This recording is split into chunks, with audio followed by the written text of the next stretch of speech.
할아버지, 정신 차리세요. 둔탁한 소리와 함께 차가운 아스팔트 위로 한 노인이 힘없이 쓰러졌습니다. 사람들은 놀란 듯 발걸음을 멈췄지만 누구 하나 가까이 다가가지 못했어요. 그 순간 한가난한 남학생이 노인을 붙잡았습니다. 그리고는 자신의 전 재산이었던 15,000원을 꺼내 주저없이 택시를 잡았습니다. 그때까지만 해도 이 학생은 알 수 없었어요. 이 쓰러진 노인이 어떤 사람인지, 그리고 앞으로 자신의 인생이 어떻게 뒤바뀌게 되는지를요. 도대체 이 학생에게 어떤 일이 생긴 걸까요?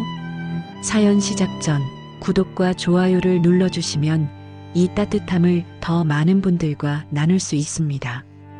더불어 지금 어디서 듣고 계신지 댓글로 알려주시면 그곳으로 행운이 가득 깃들기를 바라겠습니다. 서울 도심의 저녁 6시, 퇴근길 인파로 북적이는 거리는 여느 때와 다름없이 바쁘게 돌아가고 있었습니다. 회색빛 건물들 사이로 네온 사인이 하나둘 켜지기 시작했고, 거리엔 급하게 발걸음을 옮기는 사람들로 가득했죠. 바로 그때 횡단보도 앞에서 한 노인이 갑자기 비틀거리더니 그대로 바닥에 쓰러졌습니다. 쿵 하는 둔탁한 소리와 함께 노인의 몸이 차가운 아스팔트 위로 무너져 내렸어요. 비싼 정장을 입은 그의 얼굴은 창백했고 이마에는 식은 땀이 송글송글 맺혀 있었습니다. 한 손으로 가슴을 움켜쥐며 거친 숨을 몰아쉬는 그 모습은 누가 봐도 위급해 보였죠. 주변 사람들이 하나둘 모여들기 시작했습니다. 하지만 대부분은 멀찍이 서서 휴대폰을 꺼내 들거나 수군거리기만 할 뿐이었어요. 누가 119 좀 불러요. 한 아주머니가 소리쳤지만 정작 본인도 발만 동동 구르고 있었습니다. 아니, 저 할아버지 괜찮은 거야? 누군가 나서야 하는데. 나는 응급처치 같은 거 몰라서. 사람들은 저마다 핑계를 대며 한 발짝씩 뒤로 물러섰습니다. 노인은 여전히 바닥에 쓰러진 채 고통스러운 표정을 짓고 있었죠. 바로 그 순간 학원 가방을 맨 한 고등학생이 인파를 헤치고 나왔습니다. 김도윤, 17살의 평범한 학생이었어요. 교복 재킷은 낡아서 소매 끝이 헤어져 있었고 운동화는 밑창이 달아 있었지만 그의 눈빛만큼은 누구보다 또렷했습니다. 도윤은 망설임 없이 노인 곁으로 달려가 무릎을 꿇었습니다. 할아버지, 할아버지, 제 말 들리세요? 노인의 어깨를 조심스럽게 흔들며 의식을 확인했어요. 다행히 노인이 희미하게 눈을 떴지만 제대로 된 대답은 하지 못했습니다. 도윤은 재빨리 노인의 맥박을 짚어보고 호흡을 확인했죠. 학교에서 배운 응급처치 수업이 떠올랐습니다. 지금 병원에 가셔야 해요. 누가 119 불렀어요? 도윤이 주변을 둘러보며 물었지만 사람들은 서로 눈치만 볼 뿐이었습니다. 한 청년이 머뭇거리며 대답했어요. 아까 누가 부른다고 했는데 구급차가 언제 올지 모르잖아요.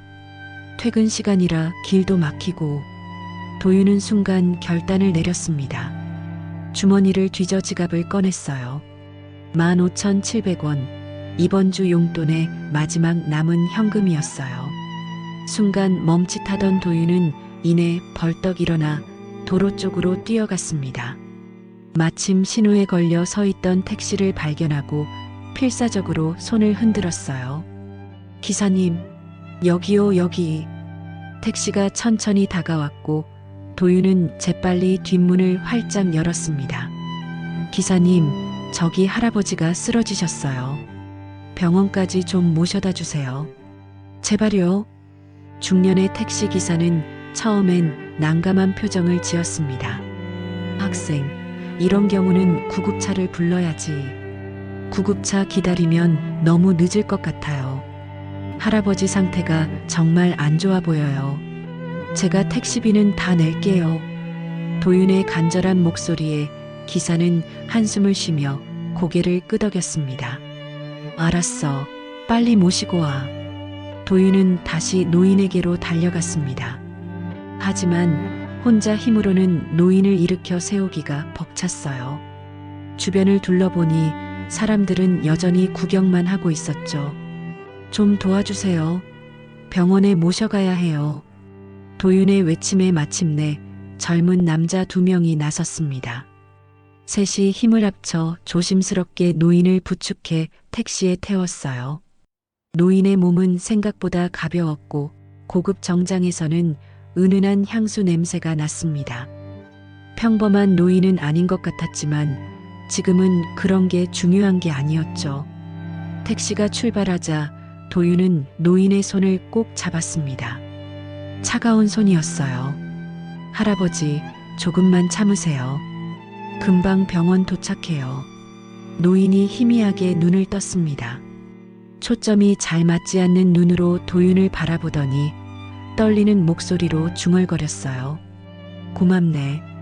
그 한마디를 하는 것도 힘든 듯 노인은 다시 눈을 감았습니다. 도윤은 더욱 조급해졌죠.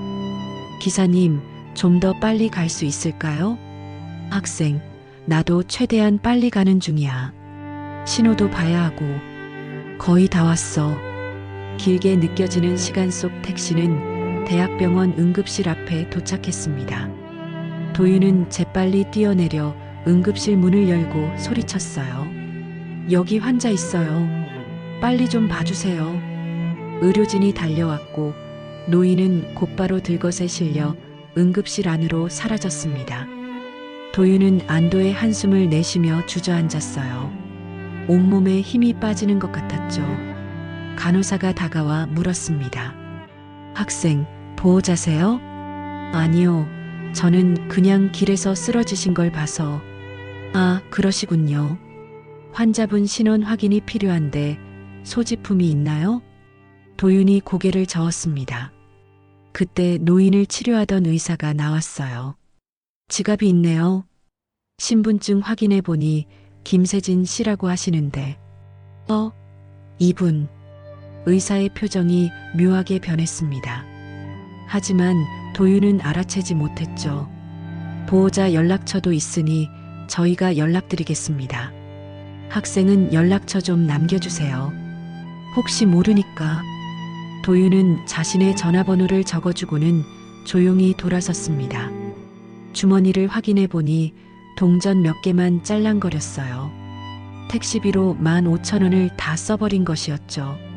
집까지는 걸어서 1시간은 좋게 걸릴 거리였습니다. 하지만 도윤은 개의치 않았어요.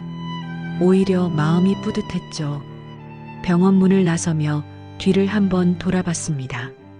응급실 불빛이 환하게 켜져 있었어요. 저 안에서 할아버지가 무사히 치료받고 있기를 바라며 도윤은 천천히 걸음을 옮겼습니다. 거리에는 여전히 퇴근길 사람들로 붐볐지만 아까와는 달리 마음이 따뜻했어요.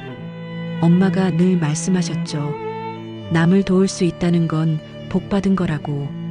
비록 가진 건 없지만 누군가에게 도움이 될 수 있다는 게 이렇게 기쁜 일인지 오늘 처음 알았습니다. 발걸음은 가벼웠어요. 집에 가면 엄마가 기다리고 있을 거예요. 오늘 있었던 일을 들으면 분명 잘했다고 머리를 쓰다듬어 주실 겁니다. 도윤은 1시간을 넘게 걸어 집으로 향했습니다.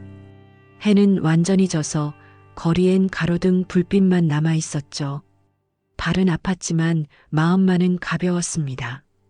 오늘처럼 뿌듯한 날은 오랜만이었으니까요. 밤 9시가 넘어서야 도윤은 집에 도착했습니다. 반지하로 내려가는 좁은 계단을 내려가자 익숙한 곰팡이 냄새가 코끝을 스쳤어요. 비가 오면 물이 새는 천장, 햇빛이 거의 들지 않는 작은 창문, 겨울이면 시멘트 바닥에서 올라오는 한기.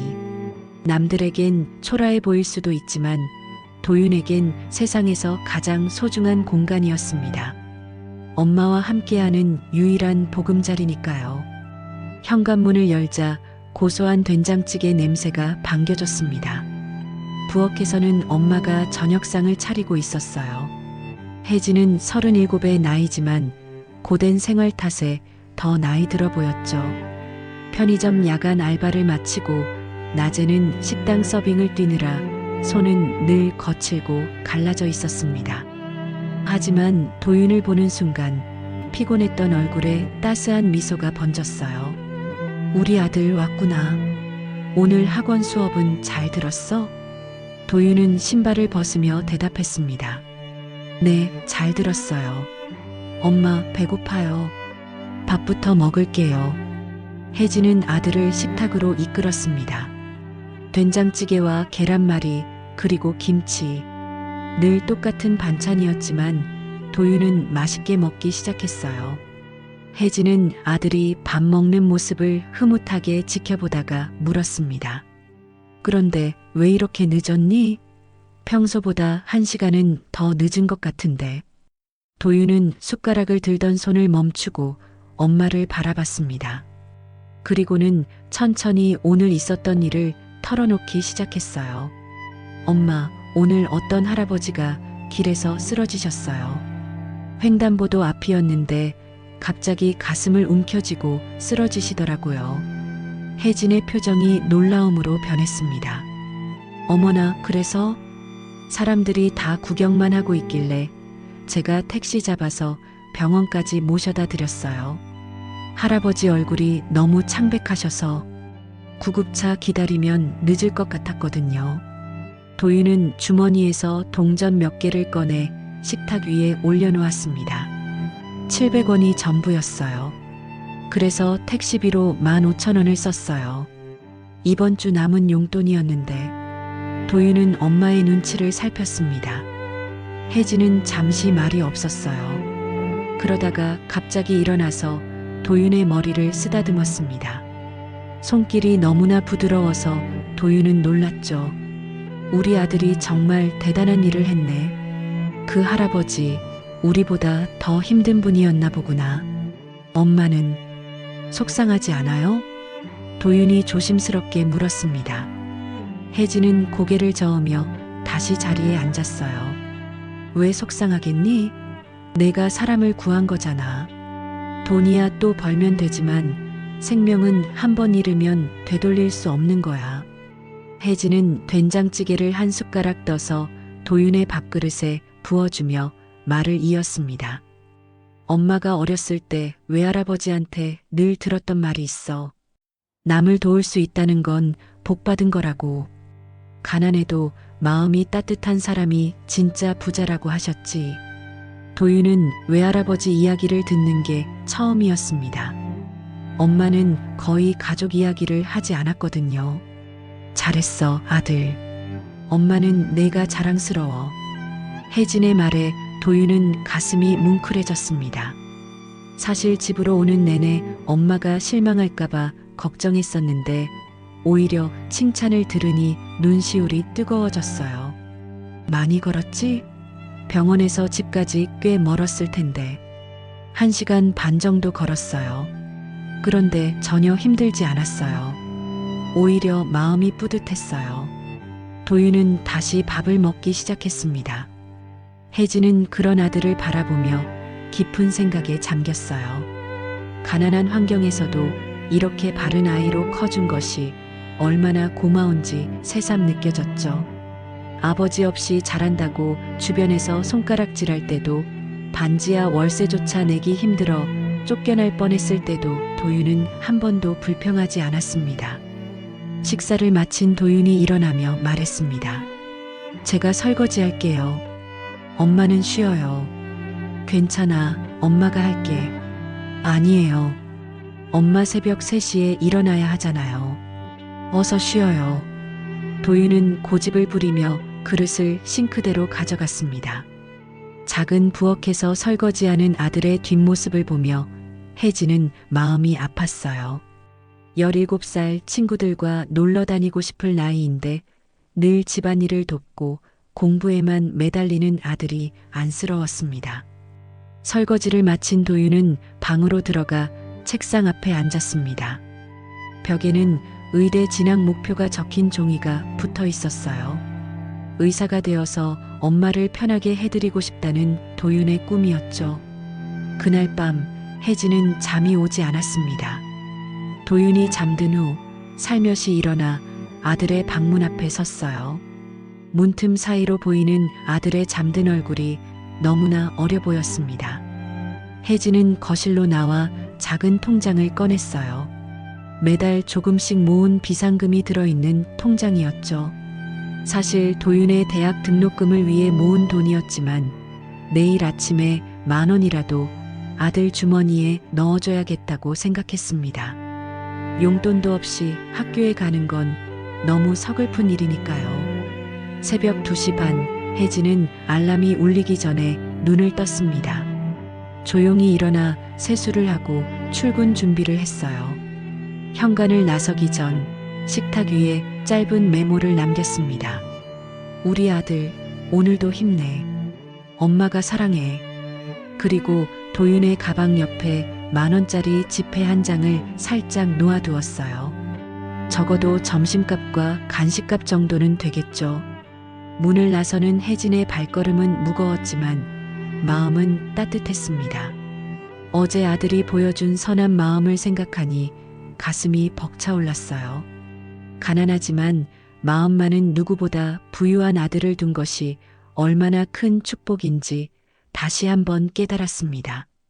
차가운 새벽 공기가 얼굴을 스쳤지만 혜진은 씩씩하게 걸었어요. 편의점까지는 20분 거리. 오늘도 긴 하루가 시작되겠지만 아들을 위해서라면 못할 게 없었습니다. 동쪽 하늘이 조금씩 밝아오기 시작했어요.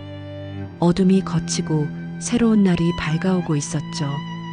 혜진은 문득 생각했습니다. 어제 도윤이 구한 그 노인은 지금쯤 어떻게 되었을까? 무사히 회복하셨기를 바라며 혜진은 발걸음을 재촉했습니다. 다음 날 아침 7시 반, 도윤은 평소처럼 학교로 향했습니다. 엄마가 놓고 간 10,000원을 발견했을 때 가슴이 뭉클했지만 그 돈은 다시 통장에 넣어두고 집을 나섰어요. 엄마가 얼마나 힘들게 번 돈인지 알기에 함부로 쓸 수가 없었습니다. 학교까지는 도보로 20분. 아침 햇살이 따스하게 내리쬐는 평범한 등굣길이었죠. 그런데 학교 정문에 가까워지자 뭔가 이상한 분위기가 감지됐습니다. 학생들이 웅성거리며 교문 쪽을 바라보고 있었어요. 야, 저거 봐. 벤츠 아니야? 우와, 진짜 비싸 보인다. 누구 차지?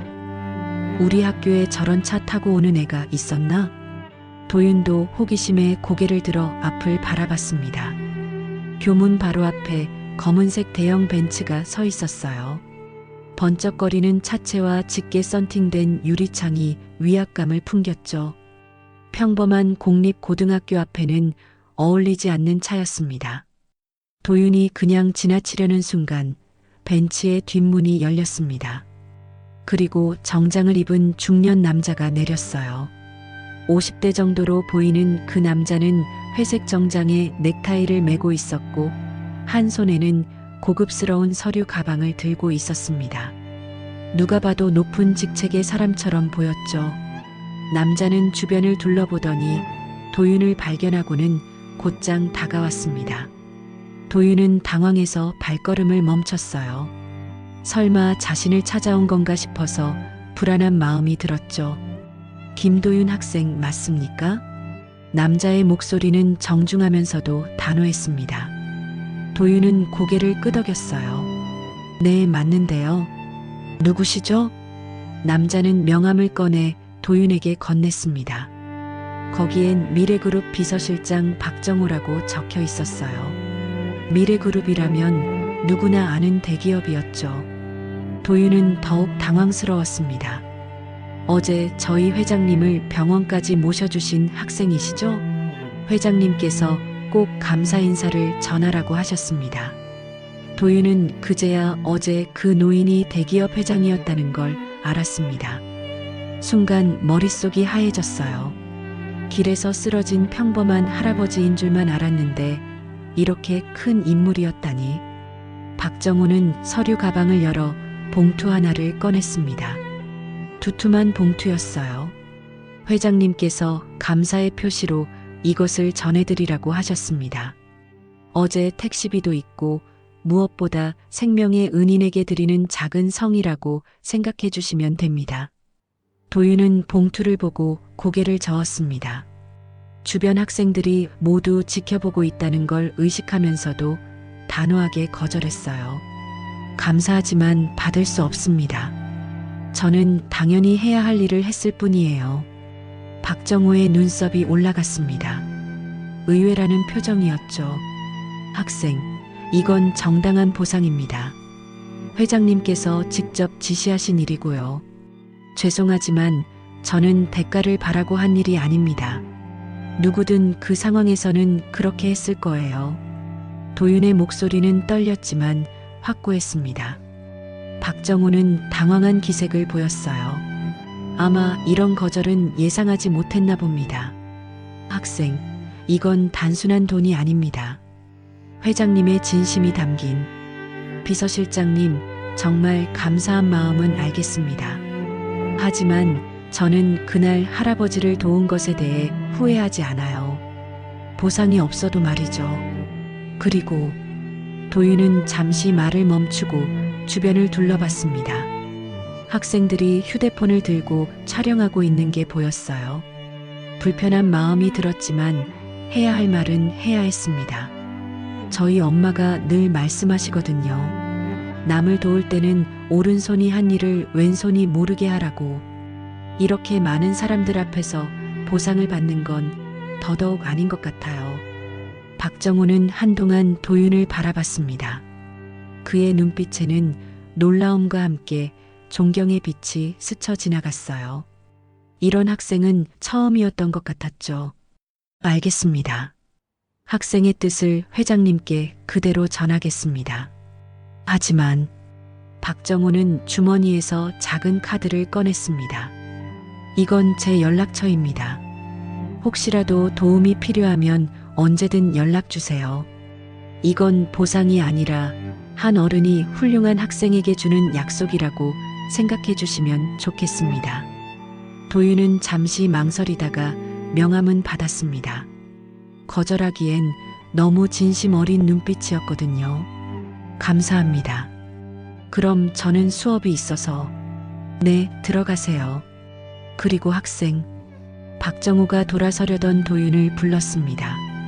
회장님께서 꼭 한번 뵙고 싶어 하십니다. 부담 갖지 말고 시간 날 때 연락 주세요. 도윤은 고개를 끄덕이고 교문 안으로 들어갔습니다. 뒤에서는 벤츠의 엔진 소리가 들렸고 곧 차는 떠났어요. 교문을 들어서자마자 친구들이 우르르 몰려왔습니다. 야, 김도윤. 방금 그게 뭐야? 미래그룹이라고 했지? 너 대체 뭘 한 거야? 봉투에 돈이 엄청 많아 보이던데 왜 안 받은 거야? 바보 아니야? 도윤은 난감한 표정을 지었습니다. 이런 관심은 원하지 않았는데 상황이 너무 커진 것 같았어요. 그냥 어제 어떤 할아버지 병원에 모셔다 드린 게 다야. 그 할아버지가 미래그룹 회장이었다고? 대박이다. 친구 하나가 휴대폰을 흔들며 말했습니다. 야, 나 방금 다 찍었어. 이거 SNS에 올려도 되지? 제발 그러지 마. 부탁이야. 도윤은 간청했지만 이미 몇몇 학생들이 사진과 영상을 올리기 시작했어요. 제목들이 자극적이었죠. 벤츠를 거절한 고등학생, 돈보다 양심을 택한 학생, 미래그룹 회장을 구한 평범한 고등학생 같은 제목들이 순식간에 퍼져나갔습니다.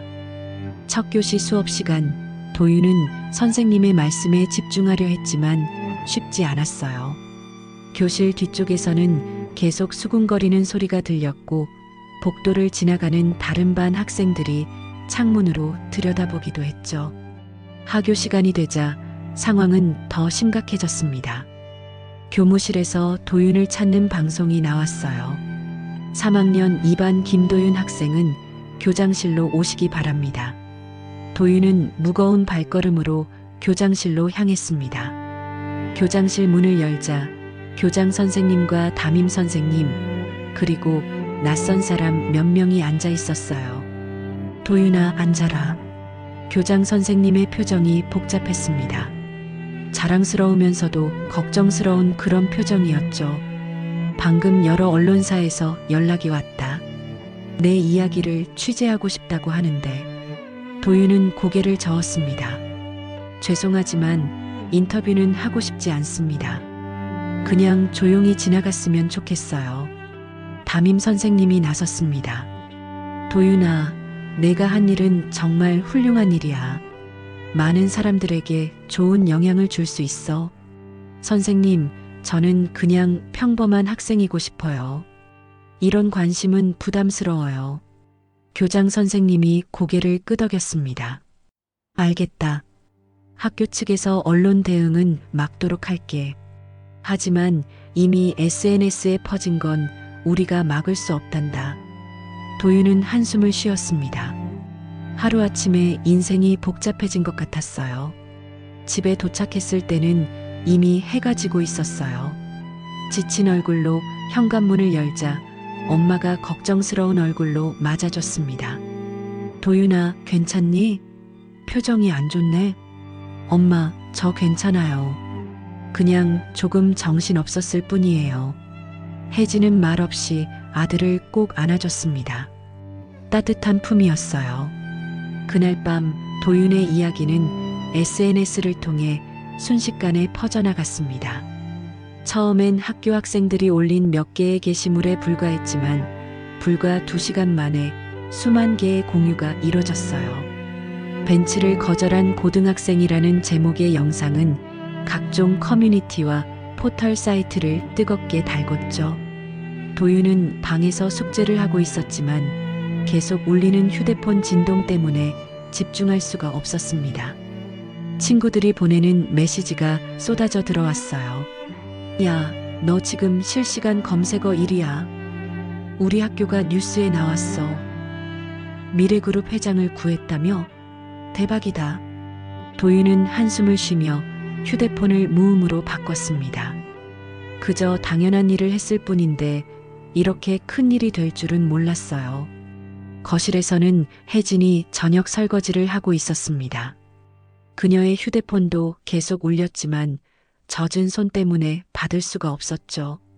설거지를 마치고 휴대폰을 확인한 혜진의 얼굴이 놀라움으로 가득 찼습니다. 편의점 동료가 보낸 링크였는데 도윤의 사진과 함께 기사가 올라와 있었습니다. 미래그룹. 그 글자를 본 순간 혜진은 숨이 멎는 듯 했습니다. 17년간 애써 잊고 살았던 기억이 수면 위로 떠오를 것 같았습니다. 애써 참직한 표정으로 도윤을 불렀습니다. 도윤아, 이리 와봐. 도윤이 거실로 나오자 혜진이 휴대폰 화면을 보여줬어요. 이게 다 무슨 일이니? 미래그룹 회장님을 구했다고? 도윤은 조용히 설명했습니다. 어제 쓰러진 할아버지가 그런 큰 인물인 줄 몰랐다고. 오늘 학교에 비서실장이 찾아왔지만 보상을 거절했다고. 혜진은 아들의 머리를 쓰다듬었어요. 손끝이 차갑게 떨렸지만 아들에게는 따뜻한 온기가 전해지기를 바라면서요. 옳은 일을 했어. 하지만 이렇게 주목받는 건 부담스럽겠구나. 그녀의 말 속에는 단순한 걱정 이상의 의미가 담겨 있었습니다. 하지만 그땐 그 의미를 도윤은 알지 못했죠. 한편 서울 한남동의 대저택에서 김세진 회장은 서재에 홀로 앉아 있었습니다. 책상 위에는 태블릿이 놓여 있었고 화면에는 도윤의 사진이 떠 있었어요. 교문 앞에서 봉투를 거절하는 장면이 선명하게 찍혀 있었죠. 이런 아이가 아직도 있다니. 세진은 깊은 감동을 받았습니다. 요즘 시대에 이런 순수한 마음을 가진 젊은이를 만나기란 쉽지 않았거든요. 그는 비서실장 박정우를 불렀어요. 그 학생에 대해 더 자세히 알아봐 주게. 네, 회장님. 이미 조사 중입니다. 박정우는 서류 하나를 건넸습니다. 거기엔 도윤의 기본적인 정보가 적혀 있었어요. 성적 우수, 품행 단정, 그리고 한부모 가정, 어머니와 단둘이 산다고 세진의 눈빛이 변했습니다. 서류를 더 자세히 들여다봤어요. 어머니 성함이 김혜진? 순간 세진의 얼굴이 창백해졌습니다. 떨리는 손으로 안경을 벗었다가 다시 썼어요. 박정호는 회장의 이상한 반응을 눈치챘지만 아무 말도 하지 않았죠. 혹시 나이가 어떻게 되나? 37살이라고 나와 있습니다. 세진은 의자에 깊이 기대며 눈을 감았습니다. 머릿속으로 계산을 했어요. 37살 김혜진. 설마 하는 생각이 들었지만 너무나 흔한 이름이라 확신할 수는 없었죠. 그 학생 아버지는 기록상으로는 없습니다. 출생신고에 어머니만 등재되어 있다고. 세진의 손이 더욱 떨렸습니다. 가슴 한쪽이 무너지는 것 같았어요. 그날 밤 세진은 한숨도 잠을 자지 못했습니다. 서재를 왔다 갔다 하며 깊은 고민에 빠졌어요. 혹시 그 혜진이 맞다면, 자신이 17년 전에 버린 딸이 맞다면, 그럼 도윤은? 다음 날 아침 세진은 박정호를 다시 불렀습니다. 그 김혜진 씨에 대해 더 자세히 조사해 주게. 사진도 구해보고. 알겠습니다, 회장님. 박정호가 나간 후 세진은 서재의 어둠 속에서 눈을 감았습니다. 17년 전 그날의 기억이 생생하게 떠올랐어요.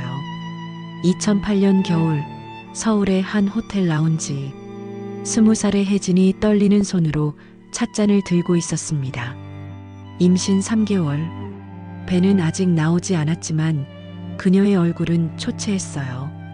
아버지, 저 아이를 낳고 싶어요. 혜진의 목소리는 간신히 들릴 정도로 작았습니다. 세진의 얼굴이 붉게 달아올랐어요. 미쳤구나. 그 남자는 어디 있는데? 떠났어요. 책임질 수 없다고. 혜진의 눈에서 눈물이 흘렀습니다. 대학 선배라던 그 남자. 사랑한다고 속삭이더니 임신 소식을 듣자마자 미국으로 유학을 떠나버렸죠. 그런 쓰레기 같은 놈의 아이를 낳겠다고? 우리 집안 망신을 다 시킬 셈이야? 세진의 목소리가 라운지 전체에 울렸습니다.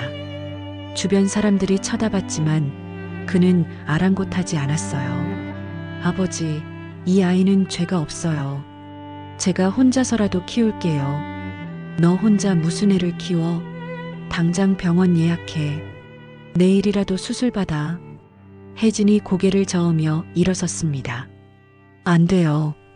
이 아이는 제 아이예요. 아버지가 뭐라고 하셔도. 탁! 세진의 손바닥이 혜진의 뺨을 때렸습니다. 라운지가 순간 조용해졌어요. 혜진은 뺨을 감싸쥐며 아버지를 바라봤습니다. 믿을 수 없다는 표정이었죠. 지금 당장 집에서 나가. 그 아이를 포기하지 않는다면 넌 더 이상 내 딸이 아니야. 아버지, 미래그룹 회장의 딸이 미혼모라니. 언론에 알려지면 주가는 어떻게 되고 우리 집안 명예는 어떻게 되겠어? 내가 그렇게 이기적인 애였나? 혜진의 어깨가 떨렸습니다. 그녀는 마지막 희망을 품고 아버지의 손을 잡으려 했지만 세진은 차갑게 뿌리쳤어요.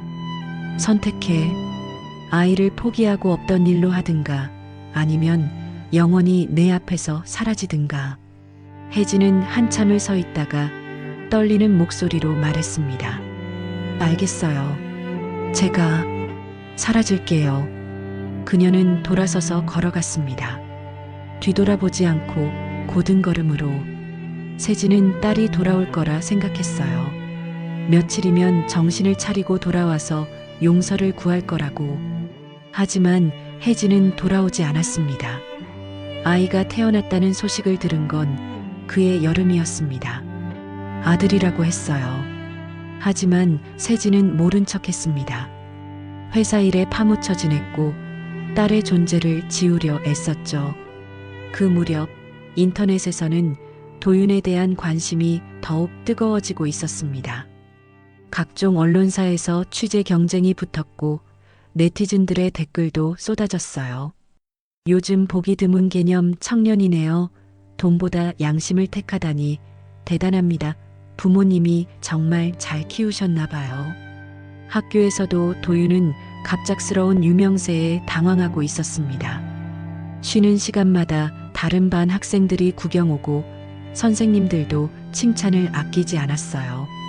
하지만 도윤은 그저 평범한 일상으로 돌아가고 싶을 뿐이었죠.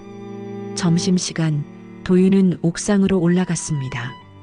조용히 혼자 있고 싶었거든요. 그런데 거기서 뜻밖의 사람을 만났어요. 같은 반 친구 지수였습니다. 너도 숨으러 왔구나. 지수가 웃으며 말했어요. 응, 너무 정신없어서. 근데 진짜 대단하다. 나라면 그 돈 받았을 텐데. 도윤은 쓴웃음을 지었습니다. 엄마가 늘 말씀하시거든. 떳떳하게 사는 게 제일 중요하다고. 그 시각 미래그룹 본사 회장실에서 세진은 박정우가 가져온 사진을 보고 있었습니다. 편의점 CCTV에 찍힌 혜진의 모습이었어요. 많이 야위고 힘들어 보였지만 분명 자신의 딸이 맞았습니다. 확실하네. 그 김혜진이 내 딸이구나. 세진의 목소리가 떨렸어요. 박정우는 놀란 표정을 감추지 못했죠. 그럼 김도윤 학생은 내 외손자야. 세진은 의자에 무너지듯 앉았습니다. 자신을 구해준 그 아이가 자신이 버린 딸의 아들이었다니. 운명의 장난이라기엔 너무나 잔인한 현실이었어요. 내가 무슨 짓을 한 거지.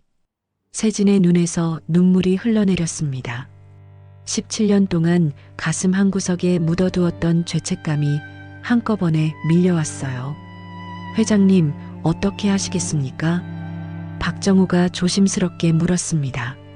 세진은 한참을 망설이다가 입을 열었어요. 당장 만나러 가야겠네.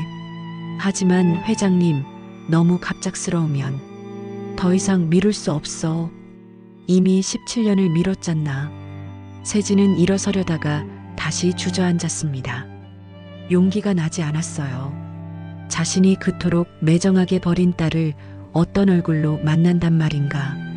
그날 저녁 세진은 박정우와 함께 도윤의 집 근처까지 갔습니다. 하지만 차에서 내릴 용기가 나지 않았어요. 반지하 창문으로 새어나오는 불빛을 한참 동안 바라보다가 결국 돌아섰습니다. 아직은 준비가 안 됐어. 세진은 스스로에게 변명하듯 중얼거렸어요. 하지만 마음 한구석에서는 알고 있었죠. 아무리 준비를 해도 용서받기는 어려울 거라는 걸. 하지만 며칠의 시간이 흐른 후 김세진 회장은 더 이상 미룰 수 없다고 결심했어요. 매일 밤 악몽에 시달렸고 낮에는 죄책감에 짓눌려 숨도 제대로 쉴 수 없었습니다. 17년 전에 버린 딸, 그리고 자신을 구해준 외손자. 이 잔인한 운명의 장난 앞에서 그는 무너져 내리고 있었죠. 오후 4시 세진은 운전기사도 없이 혼자 차를 몰고 도윤의 집으로 향했습니다. 비서실장 박정우가 조사해온 주소를 내비게이션에 입력하고 떨리는 손으로 핸들을 잡았어요. 강남의 번화가를 벗어나 점점 외곽으로 나가자 풍경이 달라지기 시작했습니다. 높은 빌딩들이 사라지고 낡은 다세대 주택들이 나타났죠. 목적지에 가까워질수록 세진의 가슴은 더욱 빠르게 뛰었습니다. 골목길로 들어서자 더욱 충격적인 광경이 펼쳐졌어요. 좁고 어두운 골목, 벽에는 곰팡이 자국이 가득했고 쓰레기 봉투들이 여기저기 쌓여 있었습니다. 여기가 혜진이가 사는 곳이란 말인가. 세진은 차에서 내려 천천히 걸었습니다. 반지하로 내려가는 계단을 발견했을 때 그의 다리가 멈췄어요.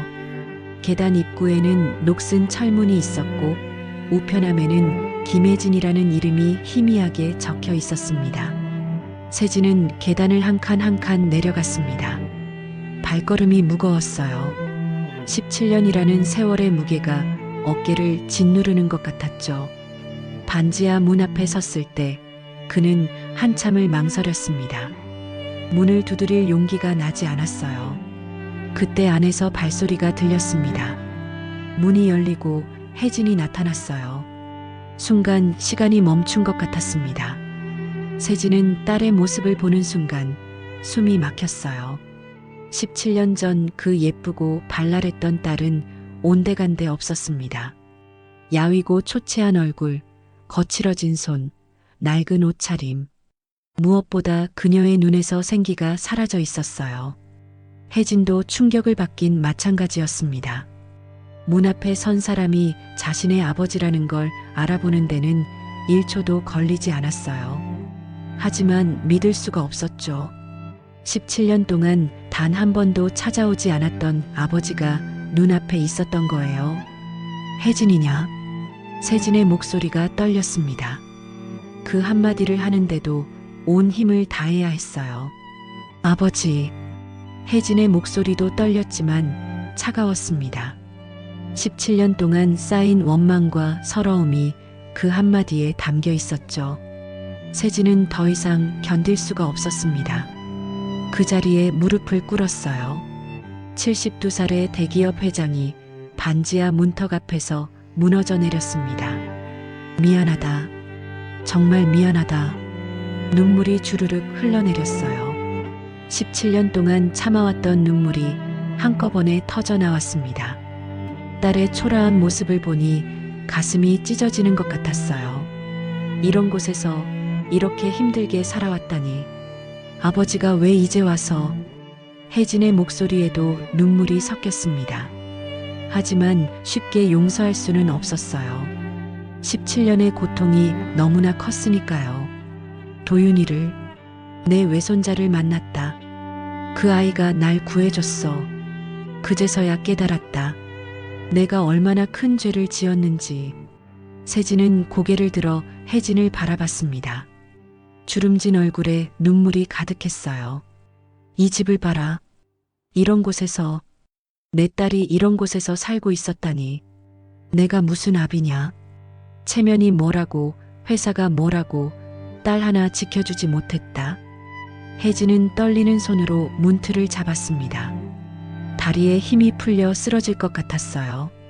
17년 만에 듣는 아버지의 사과. 하지만 너무 늦었다는 생각이 들었죠. 아버지, 일어나세요. 이런다고 달라지는 건 없어요. 아니다. 내가 무릎 꿇는 게 맞아. 평생을 무릎 꿇고 살아도 용서받을 수 없는 죄를 지었어. 세진은 일어나지 않았습니다. 오히려 더 깊이 고개를 숙였어요. 혜진아, 내가 너무 늦었다는 걸 안다. 하지만 이제라도 용서를 구하고 싶구나. 너와 도윤이에게 할 수 있는 모든 걸 하고 싶어. 그때 뒤에서 발소리가 들렸습니다. 학교에서 돌아온 도윤이었어요. 현관 앞에 무릎 꿇고 있는 노인을 보고 깜짝 놀랐죠. 엄마, 이분은. 도윤은 그 노인이 며칠 전 자신이 구한 할아버지라는 걸 알아봤습니다. 하지만 왜 여기에, 그것도 무릎을 꿇고 있는지 이해할 수 없었어요. 혜진이 떨리는 목소리로 말했습니다. 도윤아, 이분은 내 외할아버지야. 도윤의 눈이 휘둥그레졌습니다. 외할아버지는 돌아가셨다고 들었는데. 아니, 엄마는 가족이 없다고 했었는데. 뭐라고요? 외할아버지? 세진이 고개를 들어 도윤을 바라봤습니다. 처음 보는 외손자, 자신을 구해준 그 착한 아이. 눈물로 흐릿해진 시야에도 도윤의 맑은 눈빛이 보였어요. 도윤아, 내가 내 외할아버지다. 17년 전에 내 엄마를 버린 못난 할아비야. 도윤은 충격에 말을 잃었습니다. 엄마를 버렸다고? 그럼 엄마가 그동안 얼마나 힘들었을까? 혼자서 자신을 키우느라 얼마나 고생했을까? 왜 엄마를 버리신 거예요? 도윤의 목소리에 분노가 섞이기 시작했습니다. 세진은 고개를 숙였어요. 미혼모가 됐다고. 회사 체면이 깎인다고. 내가 버렸다. 용서받을 수 없는 죄를 지었어. 혜진이 도윤의 어깨를 잡았습니다. 도윤아, 들어가자. 이만. 하지만 도윤은 움직이지 않았어요. 외할아버지라는 사람을 노려보며 서 있었죠. 그동안 한 번도 안 찾아오셨잖아요. 우리가 어떻게 사는지 알기나 하세요? 겨울에 보일러도 제대로 안 돌아가고 비 오면 물이 새는 이런 곳에서. 도윤의 목소리가 떨렸습니다. 엄마를 위한 분노였어요. 이제야 알았다. 내가 얼마나 큰 죄를 지었는지. 세진은 다시 울음을 터뜨렸습니다. 72년 인생에서 이렇게 처절하게 운 적은 없었어요. 혜진도 더 이상 눈물을 참을 수 없었습니다. 17년 동안 가슴속에 묻어둔 서러움이 한꺼번에 터져나왔어요. 아버지가 절 버렸을 때 저는 20살이었어요. 아무것도 할 줄 모르는 20살이었다고요. 그런데 혼자서 아이를 낳고 키워야 했어요. 얼마나 무서웠는지 아세요? 혜진의 목소리가 높아졌습니다. 17년 만에 터뜨리는 절규였죠. 편의점 알바로 하루 16시간씩 일했어요. 아이 분유값 벌려고, 기저귀값 벌려고. 그런데 아버지는 어디 계셨어요? 세진은 아무 대답도 할 수 없었습니다. 딸의 말 한마디가 비수처럼 가슴에 꽂혔어요. 이제 와서 뭘 어쩌자는 거예요? 용서를 구하면 17년이 없던 일이 되나요? 아버지를 바라봤습니다. 이제 와서 무슨 소용이에요? 아버지가 버린 건 저예요. 그런데 피해본 건 제 아들이에요. 혜진의 목소리는 떨렸지만 단호했습니다. 그녀는 현관문을 잡았어요. 돌아가세요. 우리는 아버지 없이도 잘 살아왔어요. 쾅! 문이 닫혔습니다. 세진은 닫힌 문 앞에 멍하니 서 있었어요. 발걸음이 떨어지지 않았죠. 한참을 그 자리에 서 있다가 천천히 돌아섰습니다. 그날 밤 혜진은 도윤과 저녁을 먹으며 조용히 말했습니다. 도윤아, 오늘 놀랐지? 도윤은 숟가락을 멈췄습니다. 왜 지금까지? 엄마가 20살 때, 내가 뱃속에 있을 때 날 버리셨어. 미혼모는 집안 망신이라고. 혜진의 눈가가 붉어졌습니다. 오래된 상처가 다시 쓰라렸어요. 그래도 어렸을 때는 좋은 아버지였어. 엄마가 넘어지면 업어주시고 아프면 밤새 간호해주시고. 혜진은 잠시 추억에 잠겼습니다. 어린 시절 아버지는 세상에서 가장 든든한 존재였어요. 하지만 그 아버지가 가장 힘들 때 등을 돌렸죠. 다음 날 세진은 또 찾아왔습니다. 이번엔 아침 일찍이었어요. 혜진이 출근하려고 나오다가 계단 앞에 서 있는 아버지와 마주쳤습니다. 혜진아, 말씀드렸잖아요. 오지 마세요. 혜진이 지나가려 하자 세진이 무릎을 꿇었습니다. 미안하다. 정말 미안하다. 내가 죽을 죄를 지었다. 지나가던 이웃들이 쳐다봤지만 세진은 개의치 않았어요. 일어나세요. 이러신다고 달라지는 건 없어요. 혜진은 차갑게 말하고 발걸음을 재촉했습니다. 하지만 마음 한구석이 흔들리는 건 어쩔 수 없었어요. 72세의 아버지가 무릎 꿇는 모습이 안쓰러웠던 것도 사실이었죠.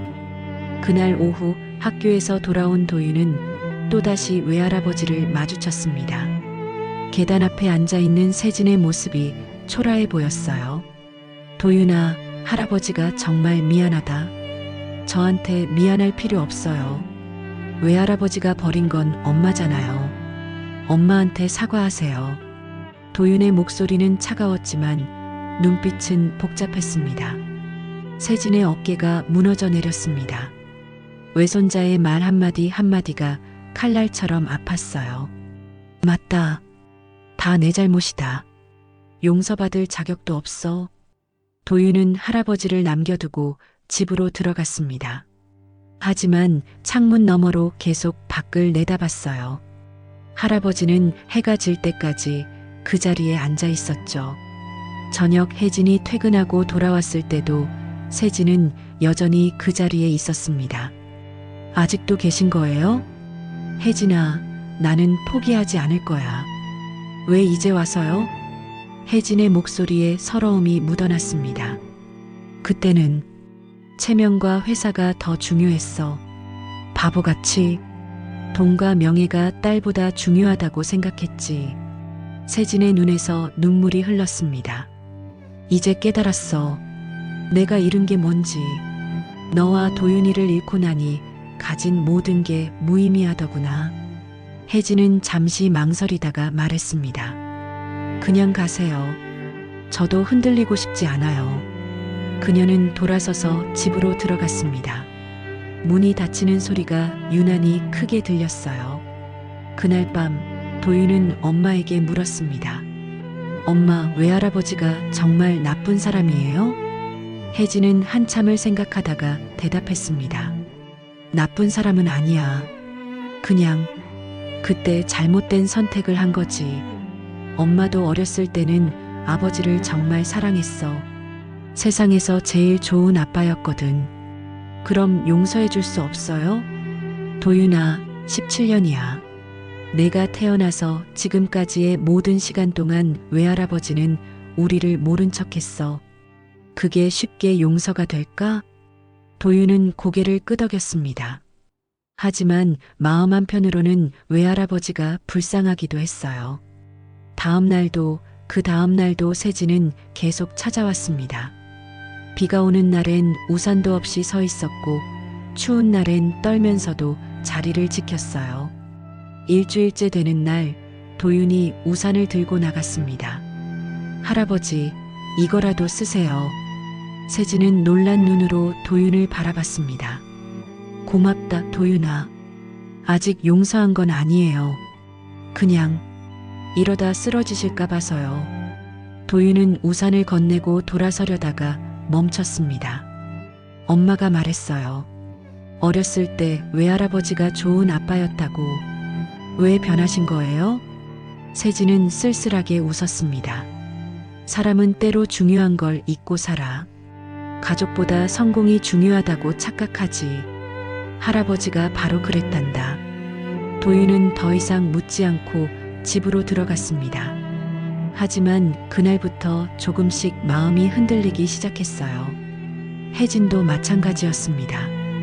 아무리 마음을 다잡으려 해도 매일 찾아와 사죄하는 아버지를 보면 가슴이 아팠어요. 특히 비를 맞으며 서 있는 모습을 볼 때면 어린 시절 자신을 업고 빗속을 뛰어가던 아버지의 모습이 겹쳐 보였죠. 엄마, 외할아버지 좀 불쌍해요. 어느 날 저녁 도윤이 조심스럽게 말했습니다. 그래도 엄마는 아직 준비가 안 됐어. 혜진의 목소리가 떨렸습니다.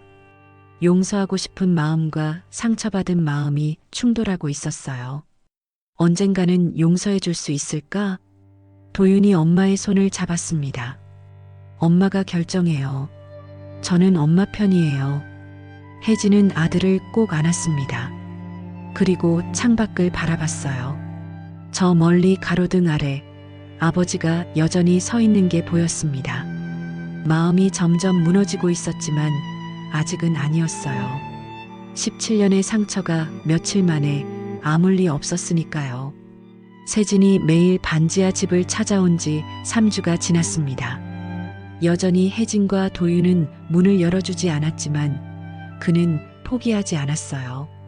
비가 와도 추운 바람이 불어도 계단 앞을 지켰죠.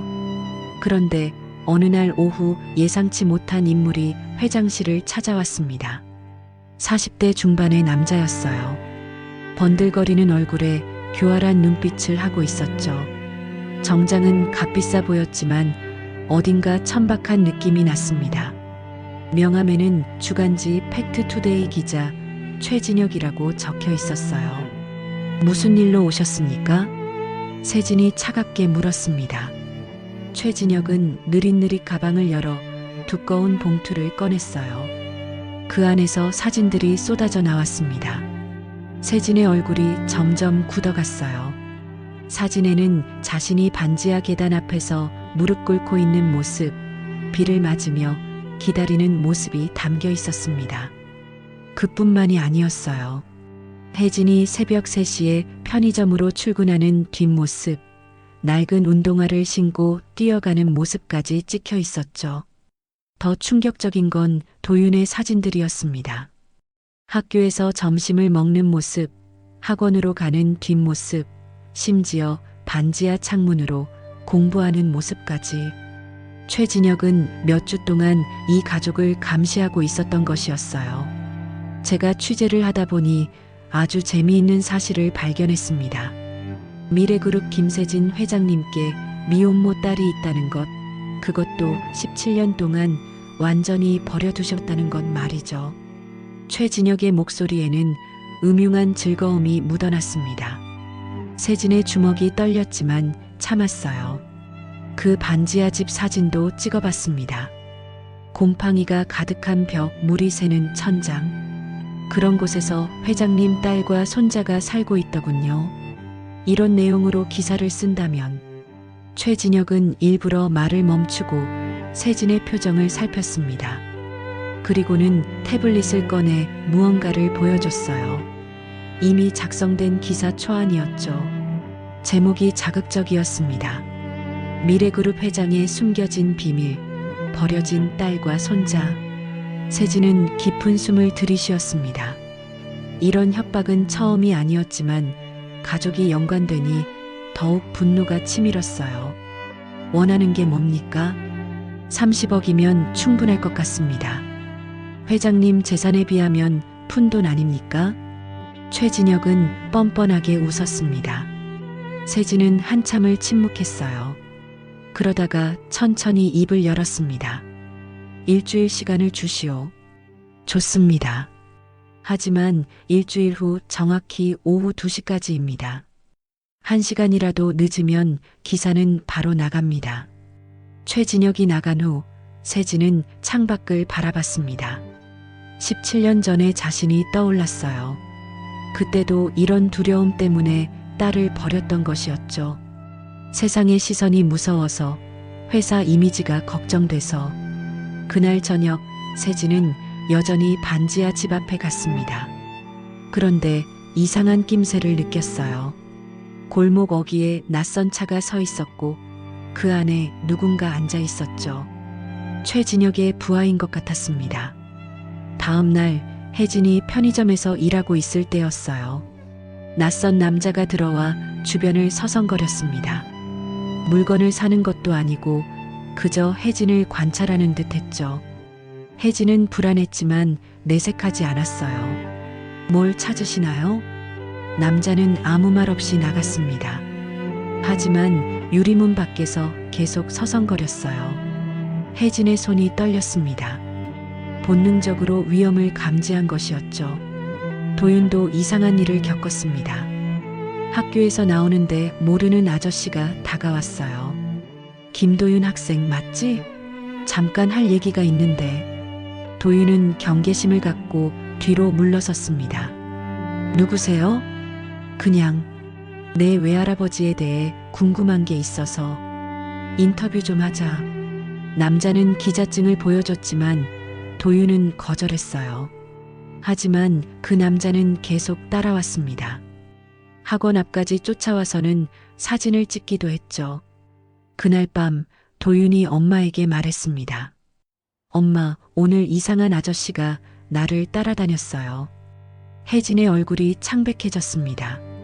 자신도 비슷한 일을 겪었기 때문이었어요. 앞으로 조심해야겠다. 혼자 다니지 말고.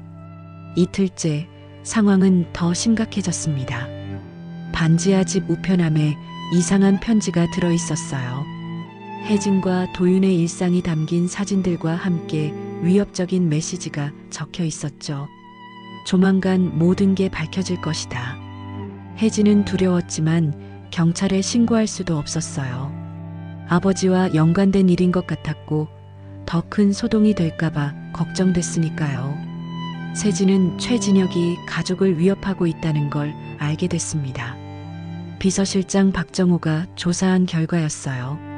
회장님, 최진혁이 부하들을 시켜 따님과 도윤군을 감시하고 있습니다. 심지어 접촉까지 시도한 것 같습니다. 세진의 얼굴이 불그락푸르락했어요. 자신을 협박하는 건 참을 수 있었지만 가족을 건드리는 건 용서할 수 없었습니다. 그놈이 감히. 분노가 폭발할 것 같았지만 세진은 참았습니다. 지금 감정적으로 대응하면 최진혁의 의도대로 될 뿐이었어요. 사흘째, 최진혁은 더 대담해졌습니다. 직접 혜진의 편의점으로 찾아온 것이었어요. 안녕하세요, 김혜진 씨. 저는 기자 최진혁입니다. 혜진은 놀랐지만 침착하게 대응했습니다. 무슨 일이시죠? 아버님과 이야기 중인데 혹시 아버님에 대해 하실 말씀 없으세요? 17년 동안 버림받은 기분이 어떤지. 혜진의 손이 떨렸지만 단호하게 말했습니다. 나가주세요. 여긴 일하는 곳입니다.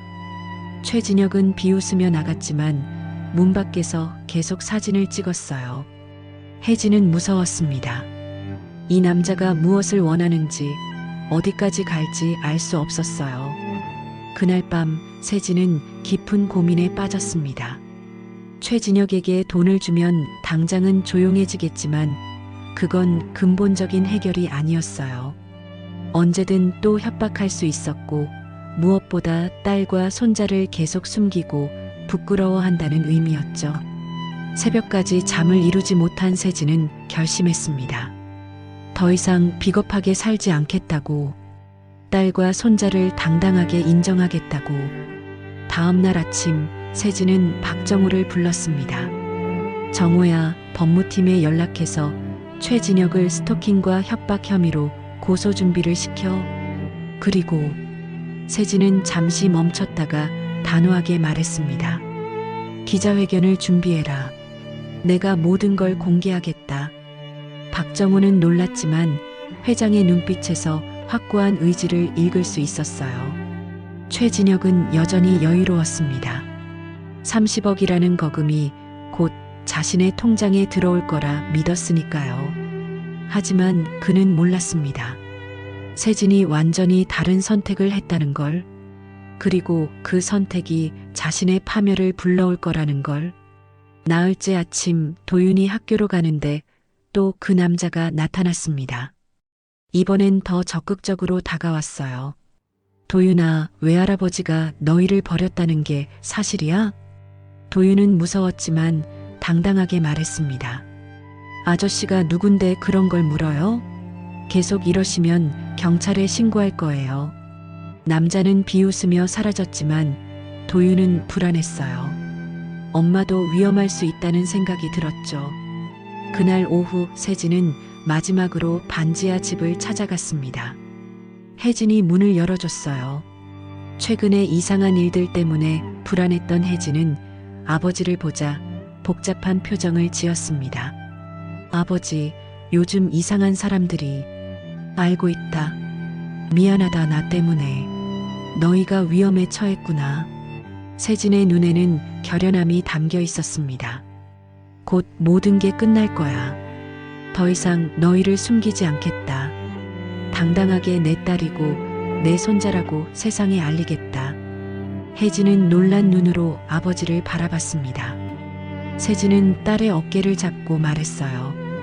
늦었지만 이제라도 제대로 된 아버지가 되고 싶구나. 그리고 약속한 일주일이 되었습니다. 미래그룹 본사 대강당은 수백 명의 기자로 가득 찼습니다. 모든 방송국 카메라가 단상을 향해 있었고 플래시가 쉴 새 없이 터졌어요. 김세진 회장이 긴급 기자회견을 연다는 소식에 언론계가 술렁거렸던 것이었죠. 세진은 검은 정장을 입고 단상에 올랐습니다. 평소에 위험 있는 모습과 달리 어딘가 초췌해 보였어요. 마이크 앞에 선 그는 깊은 숨을 들이쉬고 천천히 입을 열었습니다. 오늘 제가 이 자리에 선 이유는 저의 과거 잘못을 고백하고 용서를 구하기 위해서입니다. 기자들이 술렁거렸습니다. 대기업 회장이 공개적으로 잘못을 인정한다는 건 흔한 일이 아니었으니까요. 17년 전 저는 미혼모가 된 제 딸 김혜진을 버렸습니다. 체면과 회사 이미지를 핑계로 딸과 외손자를 외면했죠.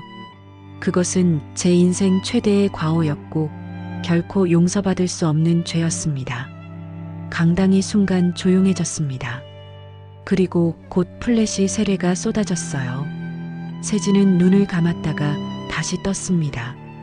그의 눈에는 눈물이 맺혀 있었죠. 최근 한 언론인이 이 사실을 알고 저를 협박했습니다. 30억을 요구하며 제 가족을 스토킹하고 위협했죠.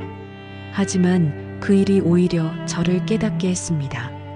제가 여전히 딸과 손자를 부끄러워하고 있었다는 걸요. 세진은 잠시 말을 멈추고 물을 한 모금 마셨습니다. 떨리는 손을 애써 감추려 했지만 쉽지 않았어요. 이제 당당하게 말씀드립니다. 김혜진은 제 딸입니다. 김도윤은 제 외손자입니다. 그들은 제가 버린 가족이지만 이제부터라도 제대로 된 아버지, 할아버지가 되고자 합니다. 기자 한 명이 손을 들었습니다. 그동안 왜 찾지 않으셨습니까?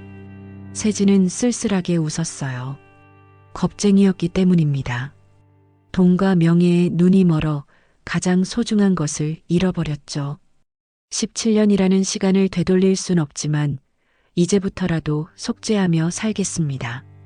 그는 서류 한 장을 들어보였습니다. 오늘부로 혜진 재단을 설립합니다. 개인 재산 1,000억 원을 출연해 미혼모와 그 자녀들을 지원하겠습니다. 또한 협박범 최진혁은 이미 검찰에 고발했고 곧 구속될 예정입니다. 기자회견이 끝난 뒤 세진은 회장실로 돌아왔습니다. 그리고 무너지듯 의자에 앉았어요. 모든 힘이 빠져나가는 것 같았지만 동시에 홀가분했습니다. 17년 동안 짊어진 무거운 짐을 내려놓은 기분이었죠. 그날 저녁 뉴스는 세진의 고백으로 도배됐습니다. 혜진은 편의점에서 일하다가 TV에 나오는 아버지의 모습을 봤어요.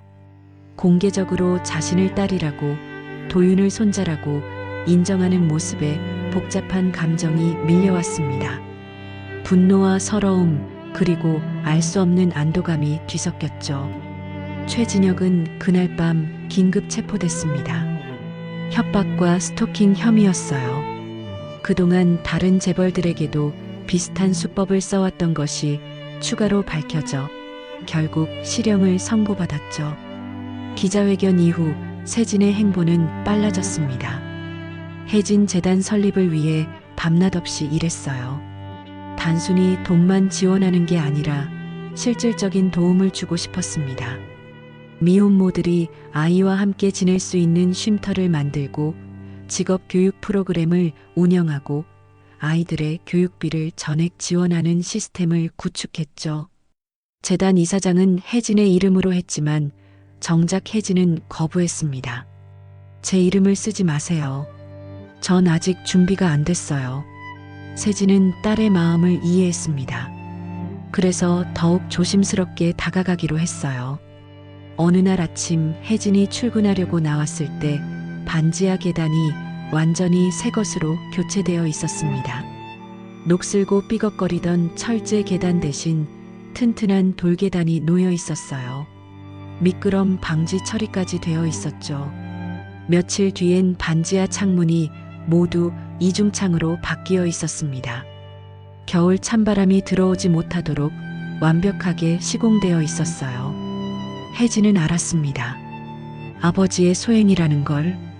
하지만 거절할 수도 없었어요. 도윤의 건강을 생각하면 필요한 일이었으니까요. 세진은 또 다른 방법으로도 속죄했습니다.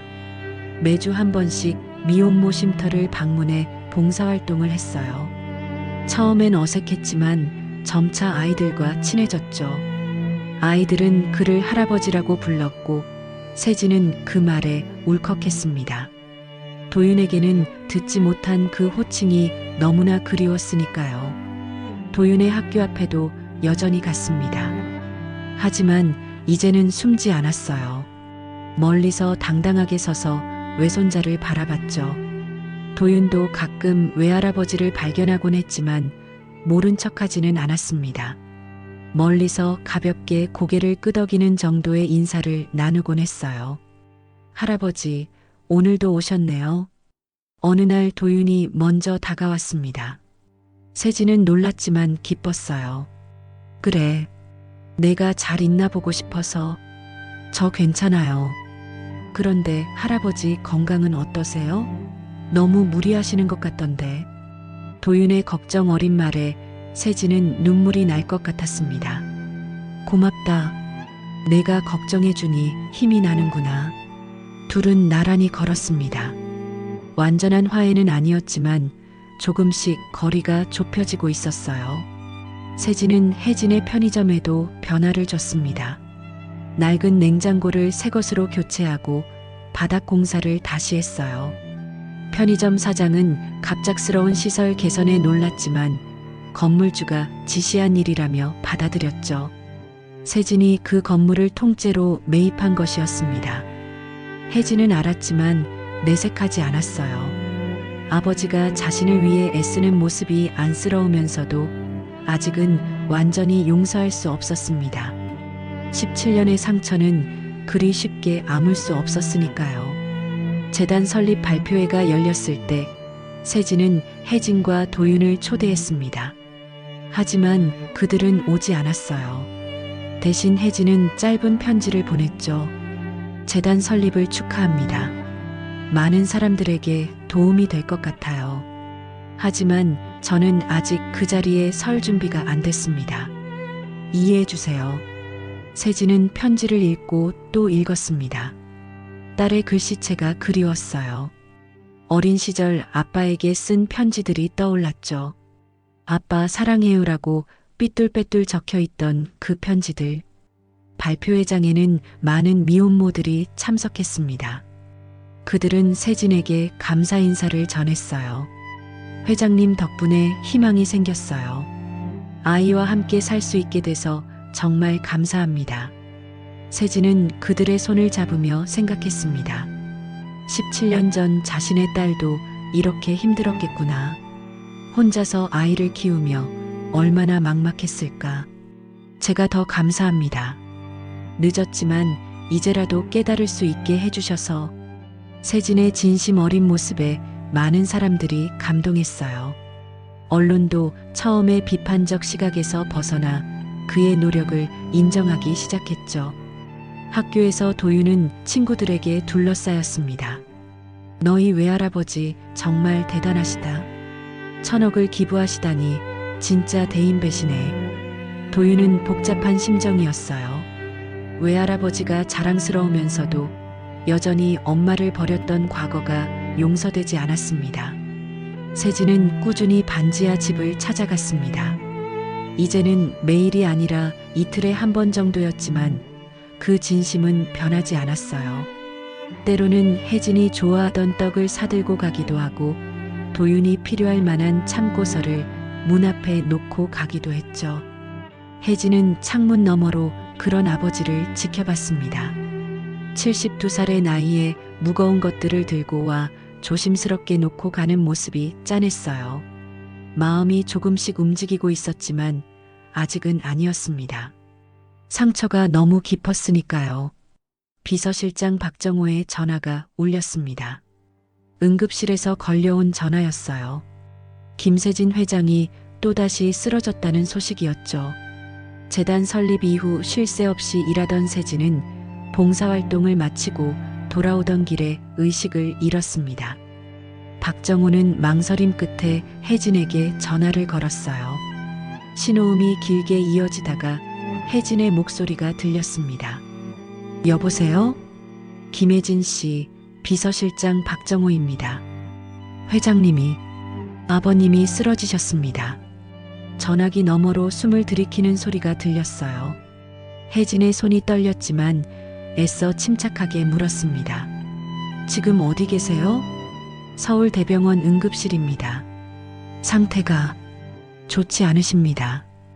혜진은 전화를 끊고 한참을 서 있었어요. 17년 동안 자신을 버린 아버지.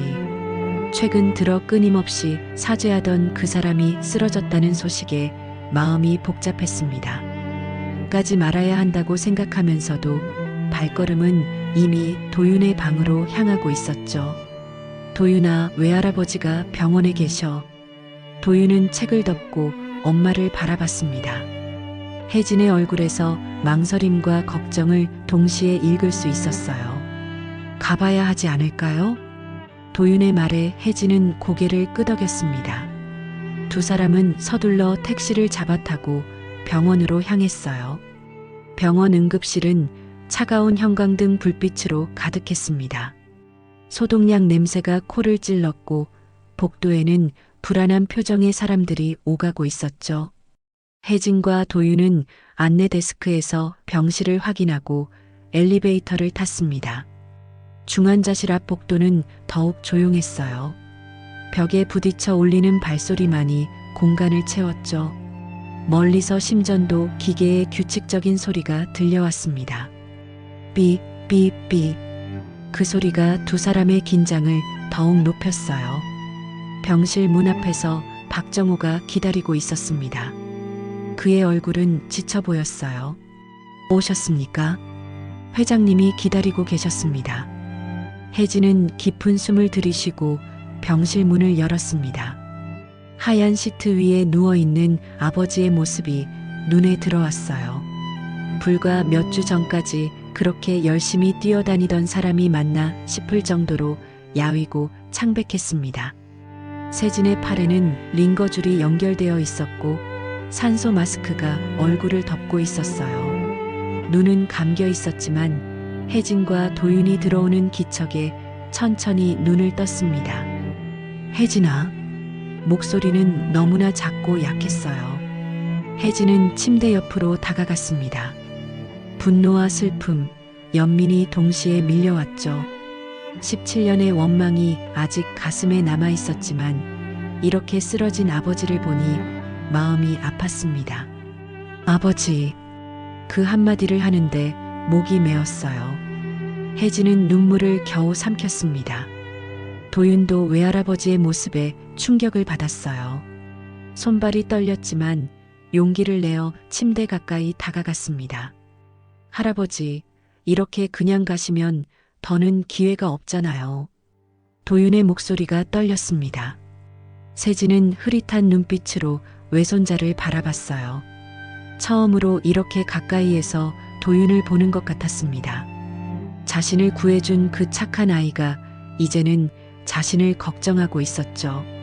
세진은 숨을 고르며 천천히 입을 열었습니다. 산소 마스크 때문에 목소리가 더욱 작게 들렸어요.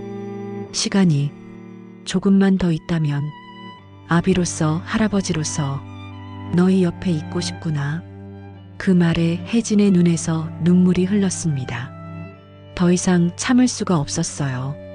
17년 동안 듣고 싶었던 말이었을까요? 아니면 이제야 들어도 너무 늦은 말이었을까요? 도윤은 할아버지의 손을 조심스럽게 잡았습니다. 주름지고 차가운 손이었지만 미세하게 떨리고 있었어요. 할아버지, 힘내세요. 아직 우리가 할 얘기가 많잖아요. 세진의 눈에서도 눈물이 흘렀습니다. 외손자가 처음으로 자신의 손을 잡아준 것이었어요. 그 따뜻한 손길이 너무나 고마웠습니다. 병실의 조명이 세 사람을 비췄어요. 창밖으로는 서울의 야경이 반짝이고 있었지만 병실 안은 고요했습니다. 심전도 소리와 산소 공급기의 작은 소음만이 들렸죠. 박정우가 조용히 들어와 말했습니다. 의사 선생님 말씀으로는 과로와 스트레스로 인한 것이라고 합니다. 절대 안정이 필요하다고. 혜진은 고개를 끄덕였어요. 그리고 아버지를 다시 바라봤습니다. 이렇게 약해진 모습을 보니 지난 몇 주 동안 얼마나 무리했는지 알 것 같았어요. 재단 설립, 봉사활동, 그리고 매일같이 자신들을 찾아온 것까지. 왜 이렇게 무리하셨어요? 혜진의 목소리에는 원망과 걱정이 섞여 있었습니다. 시간이 얼마 없을 것 같아서 72살이야. 언제까지 건강할지, 너희와 함께할 시간이 얼마나 남았을지. 세진의 말이 자꾸 끊어졌어요. 숨쉬기가 힘든 것 같았습니다. 그만 말씀하세요. 쉬셔야 해요. 혜진이 말렸지만 세진은 계속했습니다. 미안하다. 정말 미안하다. 내가 가장 힘들 때 내가 곁에 없었구나. 혜진은 아버지의 손을 잡았습니다. 차가운 손이었어요. 17년 만에 잡아보는 아버지의 손. 어린 시절엔 그렇게 크고 든든했던 손이 이제는 이렇게 작고 약해 보였습니다.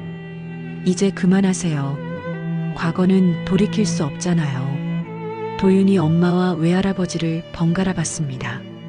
두 사람 사이에 17년이라는 시간의 무게가 느껴졌어요. 하지만 동시에 이 순간 그들이 같은 공간에 있다는 사실이 중요하게 느껴졌죠. 밤이 깊어갔습니다. 병실 창으로 보이는 하늘은 까맣게 변했고 복도의 발소리도 점점 줄어들었어요. 혜진과 도윤은 병실을 떠나지 못했습니다. 세진은 잠이 들었다가 깨기를 반복했어요. 그때마다 혜진과 도윤이 아직 곁에 있는지 확인했죠. 마치 그들이 사라질까봐 두려워하는 것처럼. 우리 여기 있어요, 할아버지. 도윤이 작은 목소리로 말했습니다. 세진은 안도하며 다시 눈을 감았어요. 새벽 2시쯤 혜진은 복도로 나와 커피를 마셨습니다. 박정우가 다가왔어요. 회장님이 정말 많이 변하셨습니다. 기자회견 이후로는 완전히 다른 사람이 되신 것 같아요. 혜진은 종이컵을 돌리며 말했습니다. 너무 늦었어요. 17년이라는 시간은. 하지만 지금이라도 깨달으신 게 다행 아닐까요? 어떤 사람들은 평생 깨닫지 못하고 가잖습니까? 박정호의 말에 혜진은 아무 대답도 하지 못했어요. 맞는 말이었지만 마음이 쉽게 정리되지 않았습니다. 병실로 돌아왔을 때 도윤이 의자에 앉아 졸고 있었어요. 세진은 깨어 있었고 외손자를 바라보고 있었습니다. 그 눈빛에는 무한한 애정과 후회가 담겨 있었죠. 좋은 아이야. 내가 잘 키웠구나. 혼자 키우느라 힘들었죠. 혜진의 대답에는 가시가 없었습니다. 그저 사실을 말할 뿐이었어요. 내가 곁에 있었다면 이제 그런 가정은 의미 없어요. 중요한 건 지금부터예요. 혜진의 말에 세진은 놀란 듯 딸을 바라봤습니다. 용서의 신호였을까요? 아니면 그저 현실을 받아들인 것일까요? 아침 해가 떠올랐습니다. 병실 창으로 첫 햇살이 들어왔어요. 세 사람의 그림자가 병실 바닥에 길게 드리워졌습니다. 서로 다른 방향을 향했던 그림자들이 이제는 한 곳에서 만나 겹쳐져 있었죠. 오랜 단절 뒤 그들은 처음으로 같은 공간, 같은 시간을 공유하고 있었습니다. 완전한 화해는 아니었지만 새로운 시작의 가능성이 보이는 순간이었어요. 태어나는 날이 왔습니다. 세진은 여전히 창백했지만 일주일 전보다는 훨씬 나아 보였어요. 혜진과 도윤은 퇴원 수속을 도우러 왔습니다. 병원 로비로 내려오는 엘리베이터 안에서 세진이 조심스럽게 입을 열었어요. 이제는 집에 돌아오는 게 어떻겠니? 그동안 너희를 힘들게만 했지만 남은 시간을 가족으로 살고 싶구나. 세진의 목소리는 떨렸습니다. 간절함과 두려움이 동시에 묻어났어요. 혜진은 눈길을 피하며 바로 대답하지 못했습니다. 병원 밖으로 나오자 봄 햇살이 따스하게 내리쬐고 있었어요. 혜진은 벤치에 앉아 하늘을 올려다봤습니다. 그녀의 마음속에 지난 시간들이 파노라마처럼 스쳐 지나갔어요. 기자회견장에서 체면을 내려놓고 고개 숙이던 아버지의 모습이 떠올랐습니다. 그날 세진은 떨리는 목소리로 자신의 잘못을 인정했죠. 대기업 회장이라는 자리에서 모든 언론 앞에서 딸을 버렸다고 고백하는 건 쉬운 일이 아니었을 거예요. 미혼모 지원 재단을 세우면서도 아버지는 세심했습니다. 혜진이 원하지 않자 그녀의 이름을 조용히 빼주었죠. 강요하지 않고 기다려주는 그 배려가 의외였어요. 반지하 집 앞에서의 모습도 기억났습니다. 비를 맞으며 추위에 떨며 그래도 매번 돌아가면서 끝내 포기하지 않던 모습. 72살의 나이에 그렇게 고집스럽게 기다리는 건 쉽지 않았을 텐데. 그리고 며칠 전 병실에서의 장면. 침대에 누워 약하게 떨리는 손을 내밀며 조금만 더 곁에 있고 싶다고 말하던 진심 어린 눈빛. 그 모든 것들이 혜진의 마음속 얼음을 조금씩 녹이고 있었어요. 혜진은 깊은 숨을 들이쉬고 천천히 입을 열었습니다. 아직 상처가 완전히 아문 건 아니에요. 세진의 표정이 어두워졌습니다. 하지만 혜진은 계속했어요. 하지만 앞으로의 날들까지 아버지를 미워하는 데만 시간을 쓰고 싶지 않네요. 세진의 눈이 커졌습니다. 믿을 수 없다는 표정이었죠. 혜진은 아버지를 바라보며 말을 이었어요. 17년은 길었어요. 너무나 길고 외로운 시간이었죠.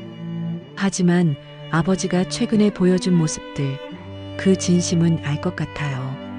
도윤이 엄마 옆으로 다가왔습니다. 그리고 엄마의 어깨를 감싸 안았어요.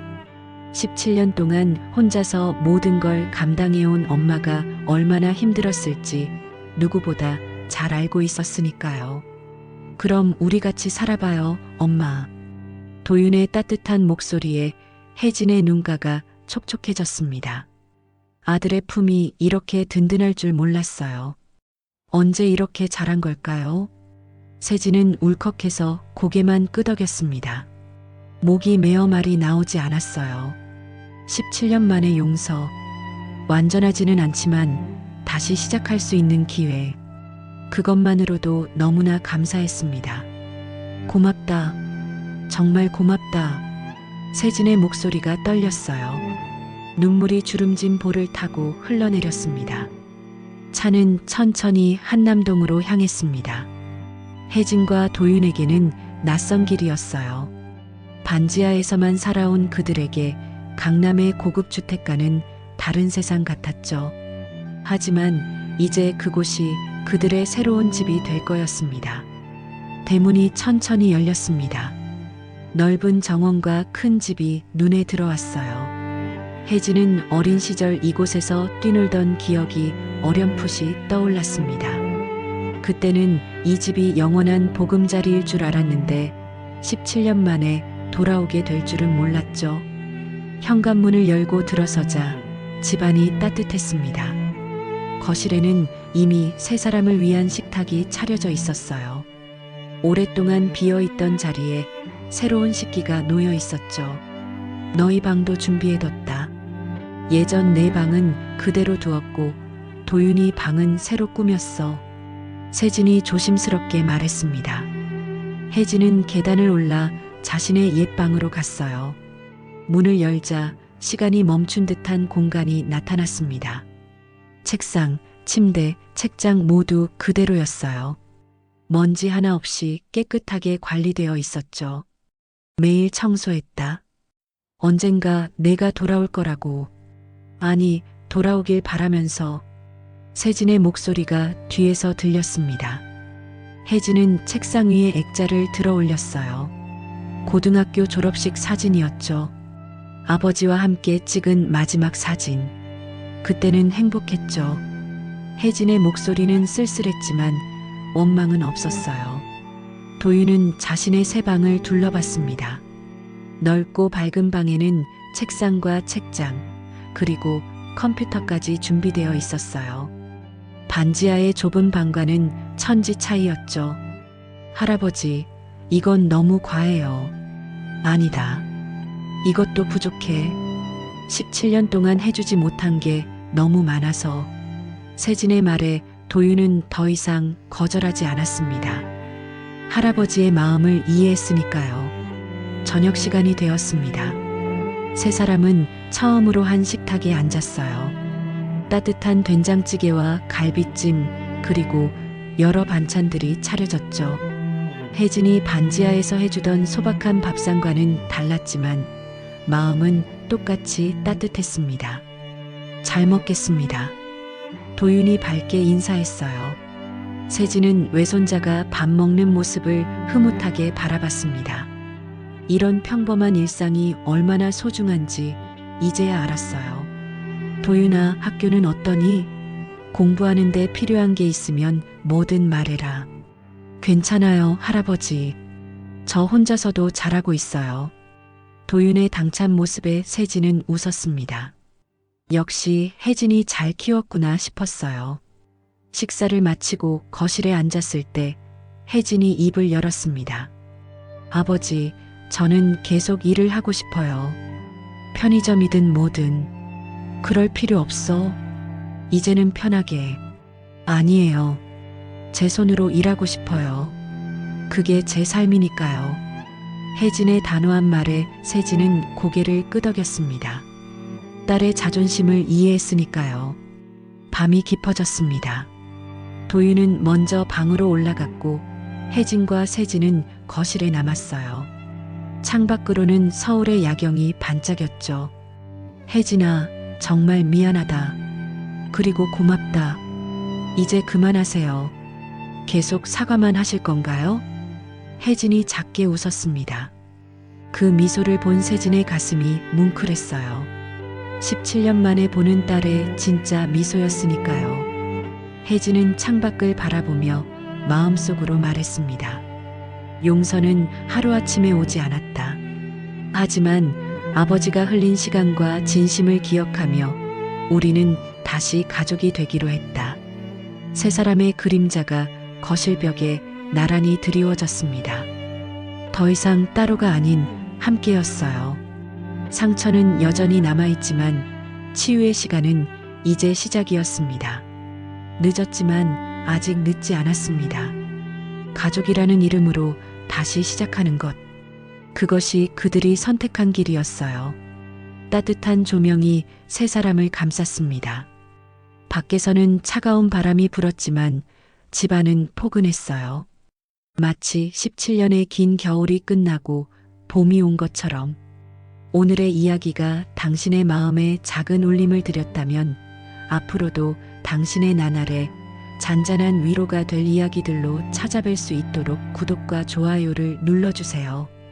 그리고 사연의 주인공을 위한 따뜻한 말씀도 댓글로 부탁드립니다.